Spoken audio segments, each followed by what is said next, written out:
Everyone, joining us now is quarterback Stetson Bennett, the offensive player of the game from the Orange Bowl. Stetson, we will turn it over to questions and answers here. The first question will come from Zachary Powell. Zachary? Hey, Stetson, can you hear me? Yes, sir. Hey, Stetson, you obviously played well, past game, and then even though you all lost to Alabama the first time, what is it going to be? What is it going to be like going against their defense for the second time? And what is it looking like in practice right now in terms of prep wise 1 week from the game? It's the same schedule that we've been having. As to the game, what it's going to be like, I'm not sure. They're going to be a great team, just like they were the first time. And I think just the key to it is just who comes out and executes better.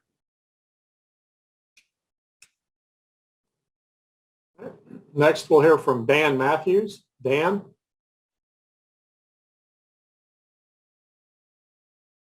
Hey, there it is. Stetson, you seem to have a real sense of who you are. And is that something that you try to really get out there to people? And do you feel like that's what endears you to your teammates and your coaches? I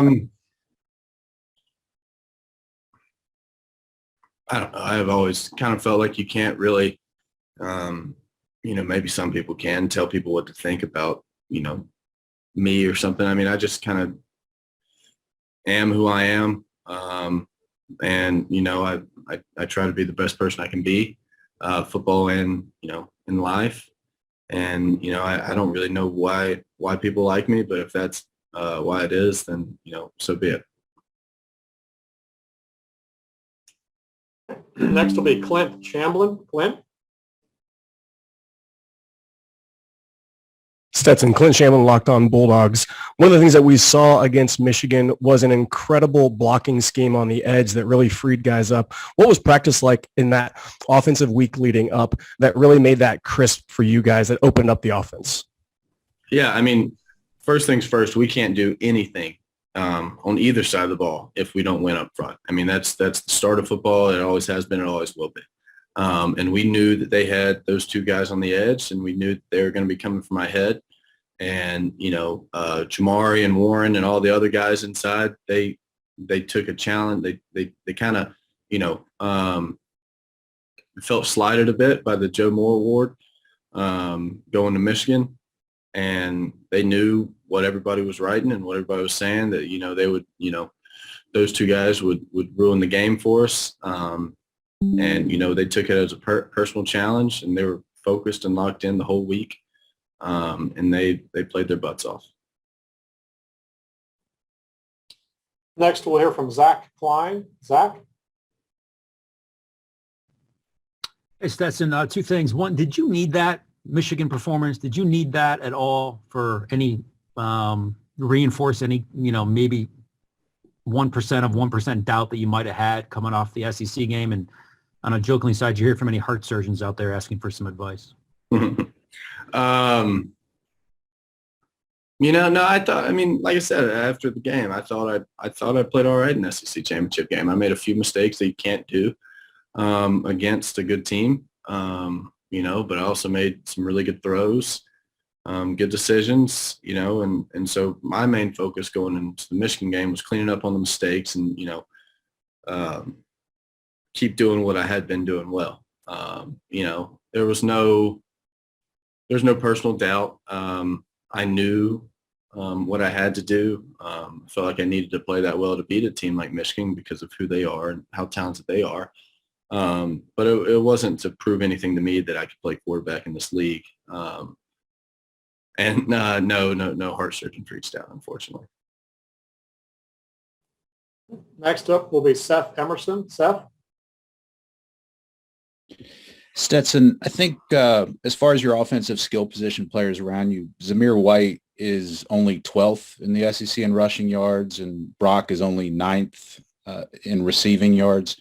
But so much of that, obviously, as you know, is that guys kind of cannibalize each other's stats because you have so many. Do you all ever go into a game with kind of a plan on we want to get this guy X amount of touches, we want to showcase this guy X amount of times, or something along those lines to kind of spread out things? No, we know the guys that we have on our team who we think are game changers, and so we want to get the ball in those guys' hands. But as far as like when the play starts, I throw it to who's open. I'm not, there are certain times when it's man-to-man, it's matchups. When you think you have, the matchup that you want, then you go there. But it's never we haven't gotten this guy as many touches as he needs. Maybe Monk calls a game like that. Maybe he calls a few plays like that. I'll leave that to him. But when the ball snaps for me, unless it's those specific matchups scenarios, I just read it out and I throw it to the guy I think's open. And I think that's a strength of this team on offense and defense. Our defensive scheme doesn't, like Michigan, they wide rush. They those two guys go for sacks. Us, we play more complementary defense, and I think same way on offense. Brock's obviously had, I think maybe the greatest year for a tight end in Georgia history. But like you said, Samir doesn't have, the yardage in the SEC ranking, but we're in the national championship, So I think our guys kind of know what matters. And if we're scoring points and if we're stopping people from scoring points, it doesn't really matter who's getting the credit as long as the team's doing well. And I think our guys really understand that. Next, we'll hear from Michael Casagrande. Michael? Yeah, how does the preparation change or vary when you're playing a team for a second time? Is it something you've ever done before, maybe at the high school level? I guess it'll change, but watching a good bit of the previous game. But as far as the schedule and what I'm going to watch day to day, no, that's not going to change. And to answer your question, no, I've never. I don't believe played the same team twice in a season. But no, the preparation is going to be the same. The respect's going to be the same. How we go about our day-to-day is going to be the same. That's what's got us here, and that's what we're going to stick with. Next will be David Hale. David? Hey, Stetson. Thanks for doing this. You're a Georgia guy. You know the history of the program.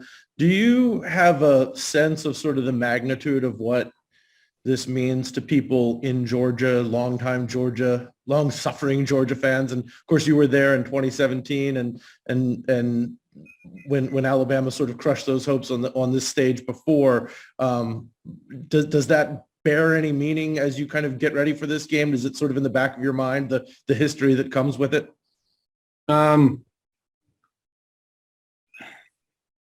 Maybe I'm not capable of holding that kind of weight on my shoulders, but no, I'm just treating this as a football game. Do I know this means a lot to a lot of people? Yes. Am I trying to play some kind of savior by winning a national championship for millions of people? No, I don't think that's my job. My job is to go out there and throw completions to very talented people we have on this team. I think it's as simple as that. So, yes, I know it means a lot to a lot of people. Is it just another game? No, I'm not silly. But,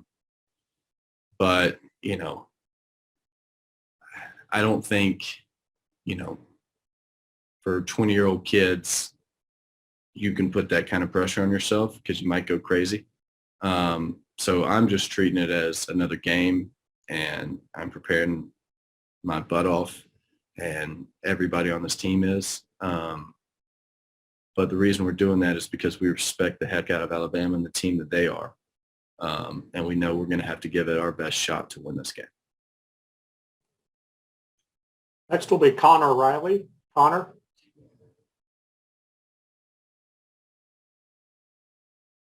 There we go. Hey, Stetson, thanks for doing this. Coaches say all the time that recruiting stars or your recruiting ranking doesn't matter when you show up. But from a player perspective, how, I guess, aware are you of that, and how, if at all, does it, factor into, hey, I should be playing earlier or I should be playing over this guy? Well, I can't speak to the 5 stars in the room. I wasn't one. Yeah, coaches say that, but it's like those guys are going to get every opportunity to fail before, a walk-on gets an opportunity to succeed. I put it that way. Which is, it's just business. It's if you recruit all these 5 stars and then you play walk-ons over every single one of them, who's to say the next 5 stars not going to see that and not come here? Usually 5 stars are better than walk-ons. That's typically how it goes. But I don't know. I think our team does a good job of, our players do a good job of not really worrying about 5-star who, this and that when you walk in the door. Because, all that stuff's over. It's wiped out. I don't know who our 5 stars are from this last class. I don't know any recruiting. I know we did well, like we typically do, because our staff does a great job, but I don't know who was ranked where, because I really don't care. And I'll tell you, every single senior on this team feels the same way. So I'm sure the coaches are aware, and every single media person in the entire universe is aware. But no, the players are not aware. Next will be Matt Baker. Matt. Hey, Stetson, what has Coach Monken meant for your development over this year?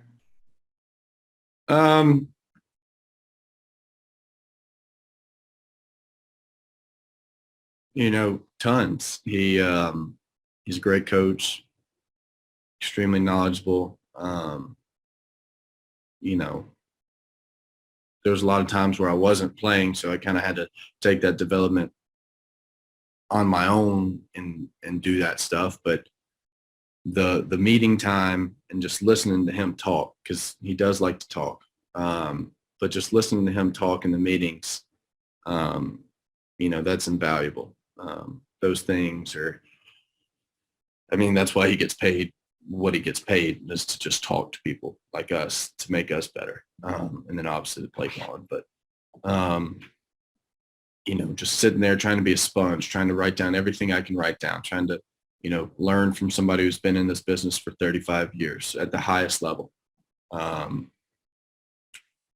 It's been, obviously I'm a lot better than I was last year, so it's helped. Next will be Chip Towers. Chip.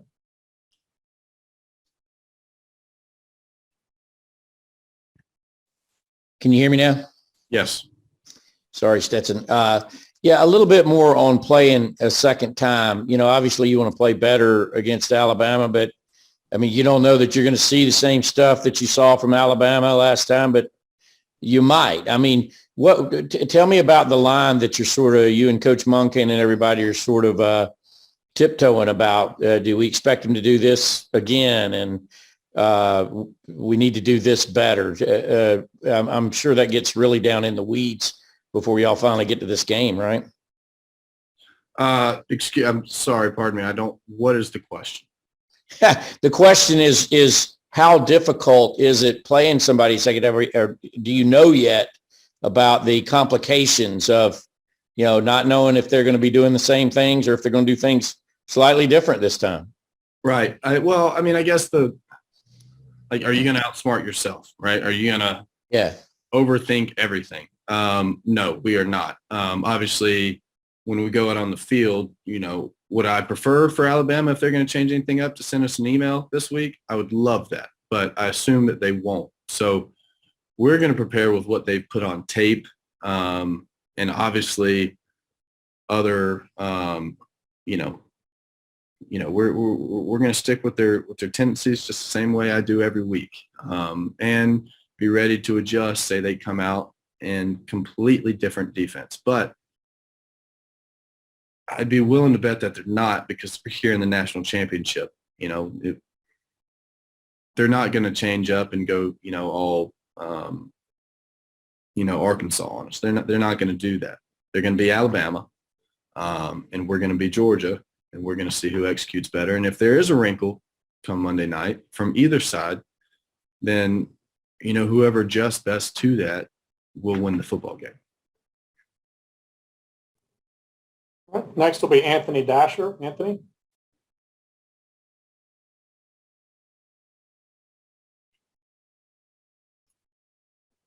Hey, Stetson, sorry about that.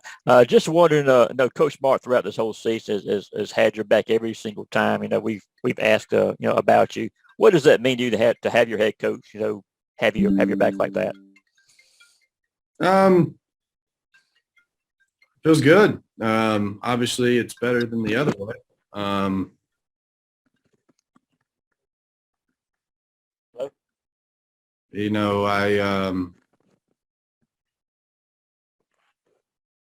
It feels nice, and I appreciate it from him. All right. And our final question will be from Heather Dinich. Heather? Stetson, you're clearly very level-headed about the big picture here, but I'm wondering if you and your family have had a time to talk about, appreciate where you have come from, where you are right now, and the opportunity that's in front of you, and what it means to you on a personal level. No, we haven't had time to sit down and break it all down. I'm sure that'll be a long talk. But I appreciate everybody giving my story so much, attention, but, every single player on this team, even though they're more highly recruited, they all came from a little high school with no, besides, the players with the ginormous high schools. But like most of the guys on our team came from small schools in Georgia. They haven't seen the splendor of a college football national championship yet. They never had experienced that. Maybe they went to the Army All-American game. But, they've been working just as hard as I have for just as long as I have. So,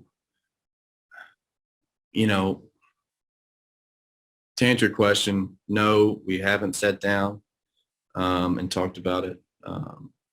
But it's not like I'm the only one who has done so much for themselves because of where they started. Every single player on this team has worked hard to get to play in the national championship. And, hopefully after this season, after this game, hopefully we play well enough to beat a great Bama team. And then hopefully every single one of us can sit down and just talk about, wow, did you see how bright those lights were? That was pretty awesome. So, we'll see when that time comes. Great. Thank you for the time today, Stetson. Appreciate it, Brett. In Indianapolis.